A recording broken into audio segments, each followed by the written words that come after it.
நம்ம காட்டுப்பதிக்கு போலாமா? போலாம் மக்களே. போலாம். ஓகேவா? எடுத்துவோமா? எடுத்தாச்சு காரு. அங்க புலி இருக்கா? அந்த புலிக்கு நேராக தான் ஒரு காட்டு எருமை இருக்கு. அப்ப அந்த புலியும் காட்டு எருமை கொல்ல பார்த்துச்சு. அப்ப அந்த காட்டு எருமை புலியை கொல்ல பார்த்துச்சு. புலியை கொண்டோடனே அப்புறம் சிங்கராஜா இருந்தாங்க. சிங்கராஜா அப்ப அந்த சிங்கம் காட்டு எருமை கொண்டுச்சு. ஒரே ஒரு புலி ஒரே ஒரு சிங்கம் தான் இருந்துச்சு. அப்ப அந்த புலி காட்டு போச்சு.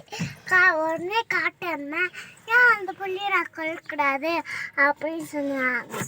உடனே அந்த புள்ளி அந்த புள்ளியை கொண்டா நாங்கள் எப்படி சண்டை போடுவோம். உடனே புள்ளி கேட்டுச்சு, காட்டருமா என்கிட்ட இருந்தால் இன்னொரு காட்டருமா இல்லை, அதனால நான் இருக்க அந்த புள்ளியை கொல்லக்கூடாது அப்படின்னு கேட்டுட்டான்.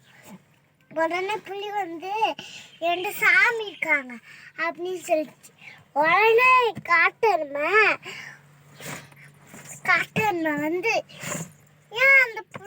ஏன் அந்த சிங்கமும் நானும் புலியும் கொல்லக்கூடாது அப்படின்னு சொன்னிச்சு. உடனே சிங்கம் வந்துச்சு. சிங்கராஜா எதுக்கு ஏன் சிங்கம்மா கொன்ன அப்படின்னு சிரிச்சிட்டான். அப்புறம் கதையே முடிஞ்சிருச்சான்.